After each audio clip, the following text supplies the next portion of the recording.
Shalom, pessoal. Essa semana nós temos a Parashat Pinchas, uma Parashat riquíssima, e além disso nós vamos falar também um pouquinho sobre do que comentamos na última semana a respeito do povo de Moab. E vamos direcionar para Ruth. Nós conhecemos um pouco da história dela, mas a gente vai encaixar dentro do contexto que nós vamos precisar para hoje. Pessoal, nós vamos observar que a Torá começa mencionando aquele ato heróico de Pinchas, que fez com que ele recebesse Shalom, ele recebesse um presente de Hashem, mas não só ele, mas também a sua descendência. Além disso, ele espanta a praga, faz com que as mortes sejam evitadas. E Deus pede para que Moshe esteja elogiando o Pinchas publicamente por causa da sua atitude. Atitude essa que, como nós já mencionamos, livrou o povo de morte. Por que Deus fez essa exigência para Moshe Rabbeinu? Para que ele publicamente declarasse méritos a Pinchas, louvores a Pinchas, elogios para ele. Além desses elogios, Deus faz com que a paz esteja de volta entre o povo. E Deus faz um pacto de paz com Pinchas. E esse pacto de paz, ele se estende para a descendência dele, ou seja, para gerações posteriores. Observe que um ato faz com que uma série de outras situações se tornem propícias, se tornem viáveis para Pinchas. O que chama muito a atenção nessa porção é justamente a reação do próprio Moshe e dos anciãos que estavam próximo deles. Eles só ficam chorando e se lamentando. Obviamente, a situação é catastrófica e causa um certo desespero. Mas espera aí, vamos lembrar que o grande Moshe, ele enfrentou grandes desafios. Daqui, a gente pode enumerar como, por exemplo, 600 mil pessoas, inclusive aqueles que assassinaram Hur no evento do bezerro de ouro. Moshe agora estava muito passivo em toda essa situação. Ele enfrentou o faraó. Ele enfrentou as reclamações e provocações do povo. Ora, imagina quantas situações difíceis Moshe passou e agora, simplesmente, ele precisava tomar uma atitude e não fez. Parecia estagnado, parecia estar à parte de tudo aquilo que estava acontecendo. Parecia que Moshe foi impedido pela mão divina. Mas espera aí, tem uma razão para isso acontecer. Moshe esqueceu qual era a lei que se aplicava para aquele tipo de pecado que foi praticado publicamente. Moshe ficou com as mãos enfraquecidas, não tomou nenhuma atitude. E essa atitude passou a ser feita a partir de Pinchas. E agora nós vamos entender por que isso acontece através da explicação de Rashi. Rashi explica que Moshe não tomou nenhuma atitude porque Deus havia ocultado dele a lei que deveria ser aplicada a Zimri. Ele esqueceu que a pessoa que comete esse tipo de pecado publicamente, esse tipo de imoralidade, ela deveria ser morta no local a qual estava praticando esse ato. Então, por que Deus fez com que Moshe esquecesse algo tão importante, algo tão crucial para o povo judeu? E a resposta é simples. Apenas para que Pinchas pudesse tomar uma atitude e receber o que já estava destinado a ele. Puxa, um evento extremamente gigantesco que está trazendo uma destruição sobre o povo. Deus faz com que Moshe esqueça algo extremamente importante só por causa de um homem. Exatamente. O Rav Simcha Zissel mais conhecido como o Alter de Miquelon, enfatiza que esse ensinamento da Parashá é uma importante lição para cada um de nós. Quando Deus deseja dar algo para uma pessoa, que pode ser um trabalho, um cargo ou uma oportunidade que seja, Deus vai fazer isso acontecer. De acordo com a ordem natural dos eventos, Pinhas nunca teria se tornado Kohen. Porém, Hashem tinha um plano para assegurar que Pinhas se tornaria um Kohen. E isso aconteceu justamente nesse momento. A Torá continua a porção de Pinhas falando a quantidade de pessoas que haviam em cada tribo, uma contagem. E todas aquelas pessoas que foram contadas, elas receberiam a sua parte na terra. A Torá deixou claro que estaria sendo enumerado pelos cabeças das tribos, e assim cada um receberia por meio de um sorteio, que era feito por meio da fala. Por aqui a gente vai entender o quanto é importante o mazal de uma pessoa. O destino, a sorte, muitos interpretam dessa maneira, a compreensão pode ser diferenciada, mas aqui Deus está dizendo que cada pessoa vai receber de acordo com as suas casas e com a sua sorte.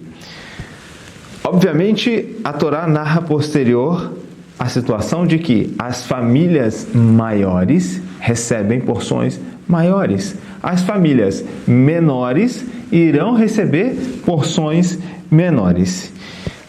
É algo que é destinado para cada pessoa. E isso é de acordo com o que você é. De acordo com o que você construiu. Se haviam famílias grandes que foram construídas, elas recebiam um bem maior, um pedaço de terra maior. Daqui dá para a gente refletir que quanto mais nós construímos, quanto mais nós fazemos algo, mais receberemos. É claro que nós não estamos fazendo disso uma moeda de troca, mas isso representa também o quanto nós amamos o Eterno e quanto nós estamos dispostos a fazer o serviço sagrado. A Torá também aqui menciona alguns eventos que marcaram as histórias de algumas pessoas, como por exemplo, quando é citado a família que corresponde a Korah, é lembrado o evento que aconteceu com ele. Quando é citado a família que corresponde a Nadav e a Avihu, é lembrado o que aconteceu com eles. E quando é citado a família que corresponde a Er e Onam, são lembradas as coisas que aconteceram com eles. Ou seja, nós construímos uma história, pessoal, e elas vão ser lembradas nos momentos necessários. Então, para isso, a gente precisa construir uma história que fale sobre nós de maneira positiva. De outro modo, nós vamos ser lembrados de maneira negativa. Agora a Torá vai narrar para a gente um outro acontecimento histórico. Por que eu estou falando histórico? Que por causa da atitude de algumas pessoas, uma lei específica foi criada, que é a lei relativa à herança. Algumas pessoas podem dizer que as filhas de Tzlofchad reclamaram daquilo que Deus havia estabelecido para a distribuição, a repartição das terras. Na verdade, existe uma grande diferença e fundamental para que a gente saiba como alcançar aquilo que nós desejamos. Ao invés de reclamar, as filhas de Tzlofchad, elas argumentaram. Porque aparentemente só teriam direito à herança a família que tivessem descendentes homens. E elas eram mulheres e o seu pai não havia tido filhos homens e apenas mulheres. Elas argumentaram, questionaram, perguntando o seguinte: por essa razão nós vamos ficar sem uma descendência? A nossa família vai ser apagada, vai ser esquecida? Por muitas vezes o povo judeu reclamou de Deus. Porque de Deus a gente sabe disso, que quando eles reclamavam de Moshe, eles estavam reclamando de Hashem. Por que é que eles reclamaram? Porque eles queriam muitas vezes as coisas do jeito deles, que eles queriam as coisas na hora que eles estavam aparentemente precisando e necessitando, mas em todas as vezes que eram respondidos de maneira dura, eram respondidos de maneira áspera, e algo que muitas vezes era contra a vontade de Hashem e era dado como resposta, e às vezes respostas que foram bem pesadas, como a gente conhece. As filhas de Tzelofehad, elas argumentaram e justificaram.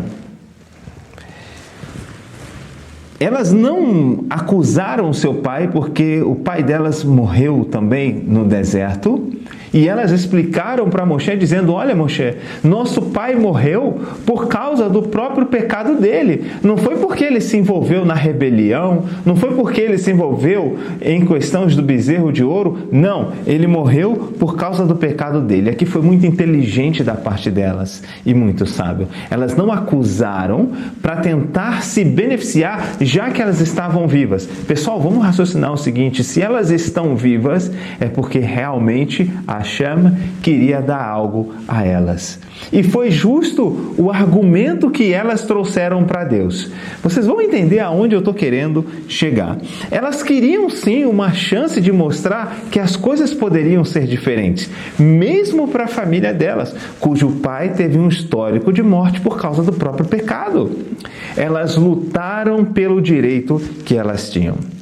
Às vezes a gente precisa realmente lutar, fazer um pouco mais de força. E às vezes a gente só precisa deixar as coisas acontecerem naturalmente. E tudo isso envolve emuná. Vamos observar que para Pinhas, as situações lhe colocaram na linha de frente e lhe proporcionou o presente que foi dado para ele. Já para elas tiveram que argumentar e dizer: peraí, será que nós também não podemos ter direito àquilo que todas as pessoas estão tendo? Entendam bem, pessoal, nós devemos saber nos posicionar em cada situação. Às vezes é necessário um pouco de força, de vigor, e às vezes é necessário apenas esperar, ver as coisas acontecerem. Deus sempre pode rever uma questão ou outra. Deus sempre pode mudar os decretos. Deus sempre pode fazer concessões, desde que elas sejam plausíveis. E aqui a gente vê que Deus mudou isso e criou uma lei com base no que elas pediram. Agora nós vamos entrar em algumas lições que são muito interessantes dentro desta porção.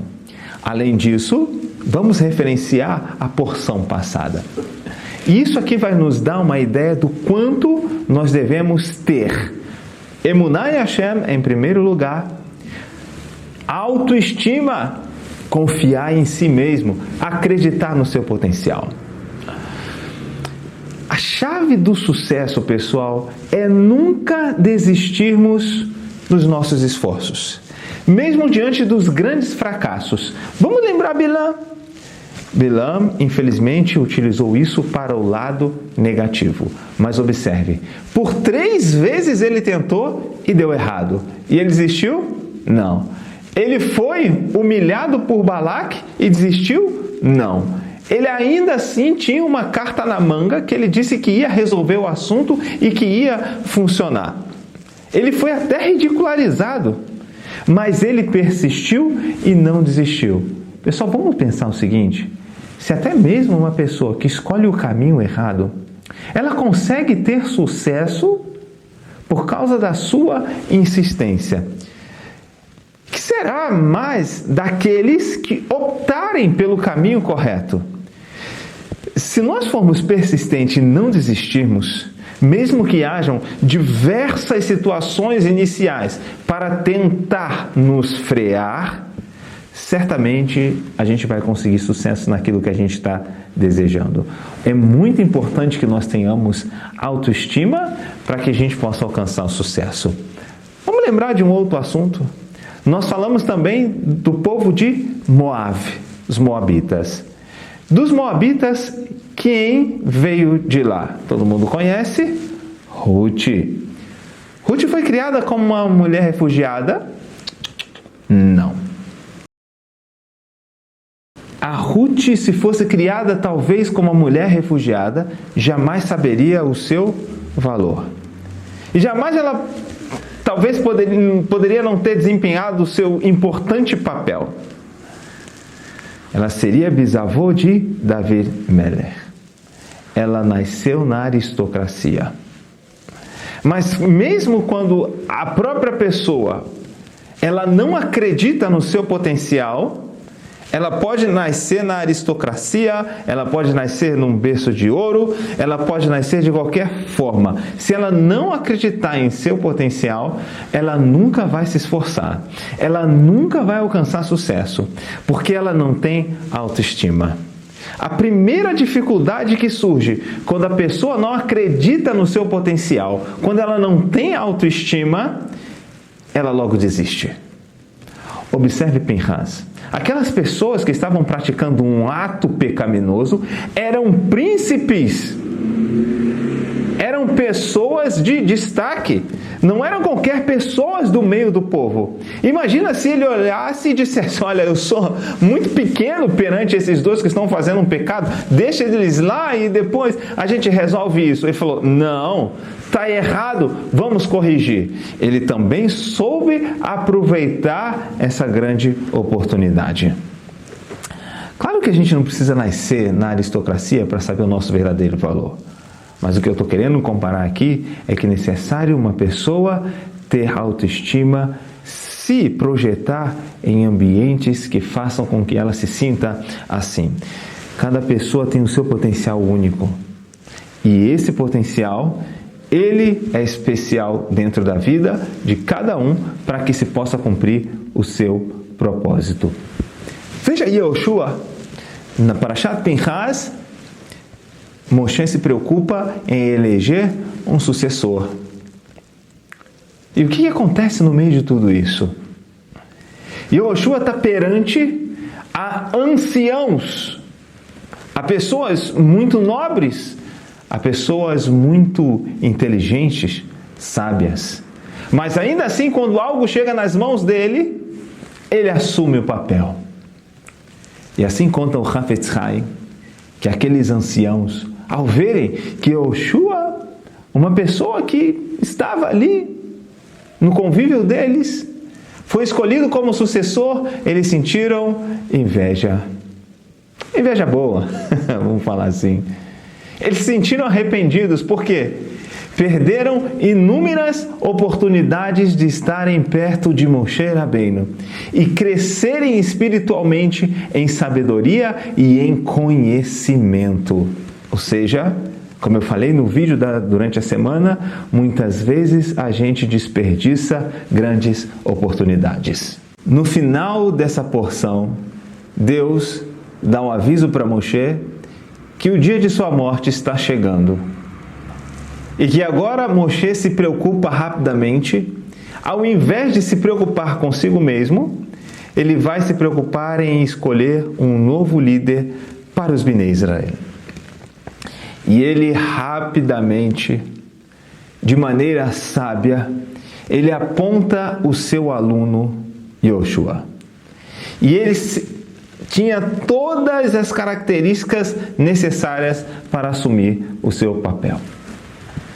O Midrash diz o seguinte, que Moshe pediu que seus próprios filhos fossem seus sucessores, mas Deus se recusou, afirmando: seus filhos se sentam, mas não se ocupam com o estudo da Torá. Os filhos de Moshe Rabbeinu não se ocupam com o estudo de Torá? Peraí, tem alguma coisa errada nisso aqui? Mas Hashem jamais pode errar, Deus nos livre. Não é isso. Em relação à escolha de Yehoshua, Deus afirmou: ele chega cedo e sai tarde do Beit Midrash. E ele arruma os bancos e cobre as mesas. Presta bem atenção nos detalhes que Deus dá para Moshe a respeito de Yehoshua. Daqui surgem duas perguntas. Em primeiro lugar, se os filhos de Moshe não se ocupavam com o estudo da Torá, com o que eles estavam se ocupando? Então, como pode ser que o próprio Moshe teria expectativas de que os seus filhos poderiam ser seus sucessores. Será que Moshe, alguém tão preocupado com o povo, indicaria pessoas que não estariam aptas para assumir o seu lugar, que era liderar os Bnei Israel na entrada de Eretz Israel? Não poderia ser qualquer pessoa. Afinal, os riscos, as dificuldades, tudo que eles iam encontrar pela frente seria novo, diferente do que eles viveram no deserto. E seria um grande desafio. Não poderia ficar qualquer pessoa no lugar do grande Moshe. O Midrash afirma que Deus descartou a escolha dos filhos de Moshe por eles não se ocuparem com o estudo da Torá. Mas quando Deus descreveu as qualidades de Yoshua, que o faziam aptos para ser o novo líder, Deus não disse que era porque ele se ocupava com o estudo da Torá. Não era porque Yoshua estava estudando a Torá, estava preocupado, empenhado, lendo várias mitzvot, lendo todos os livros de ensinamentos de Torá. Não era por causa disso. Mas sim, como ele enfatiza, o Midrash enfatiza no finalzinho do verso, que ele chegava cedo e saía tarde para arrumar o Beit Midrash. Por que Deus utilizou situações totalmente diferentes para comparar os filhos de Moshe com Yoshua? Explica o Rav Yosef Shalom Eliashiv que certamente os filhos de Moshe eram grandes estudiosos e tinham conhecimento de Torá suficiente para se tornarem os novos líderes do povo judeu. E por isso, Moshe consideravam que eles eram pessoas aptas para assumir esse papel. Porém, Deus respondeu que o fato de serem grandes estudiosos não lhes garantiria que seriam grandes líderes, não seriam bons líderes. Quando Deus disse que os filhos de Moshe se sentavam, mas não se ocupavam com o estudo da Torá, não foi porque eles não estavam estudando Torá, mas sim que eles estudavam Torá somente por eles mesmos, sem se ocupar com o estudo da Torá de outros, ou seja, sem se preocupar em compartilhar o seu ensinamento, sem se preocupar em ensinar.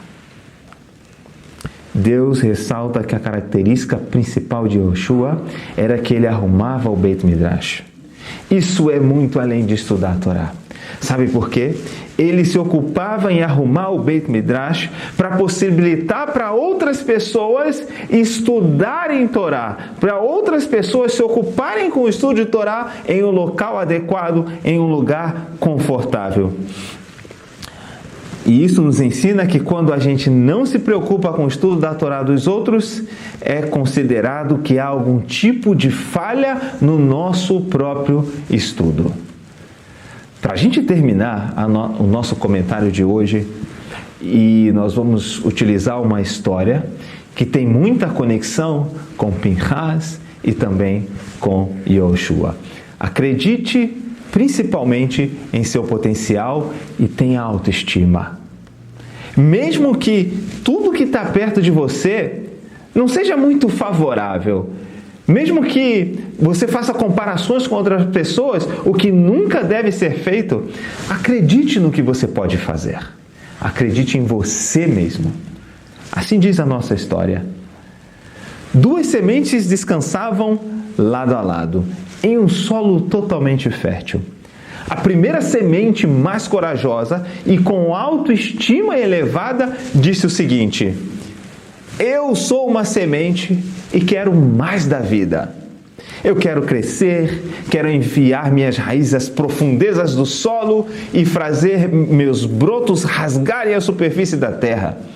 Quero abrir meus botões como bandeiras, anunciando a chegada da primavera. Olha que semente bem disposta, bem estimulada, com convicção, com certeza do que ela precisa fazer e do que ela realmente quer fazer. Presta atenção numa coisa, pessoal. Se você não estiver disposto ou disposta a investir naquilo que você quer fazer, ninguém fará.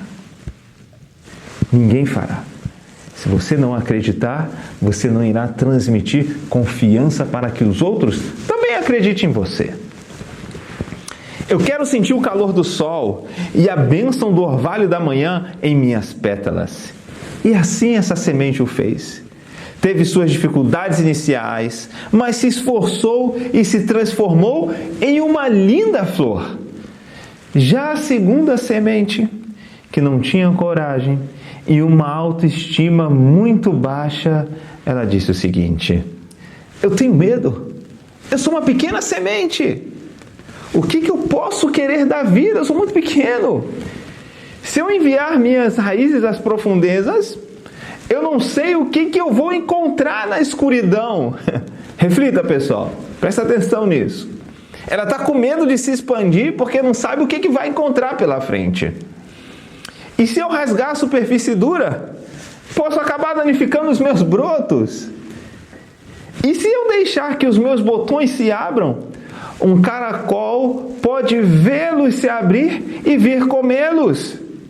E se eu abrir as minhas flores, uma criança pode querer arrancá-la do chão. Não, eu não vou fazer nada. É muito melhor eu esperar um pouco mais até que eu me sinta totalmente segura. E como os medos dessa semente simplesmente aumentavam cada vez mais, ela esperou, esperou, esperou, e nunca era o momento certo, e nunca era a hora ideal.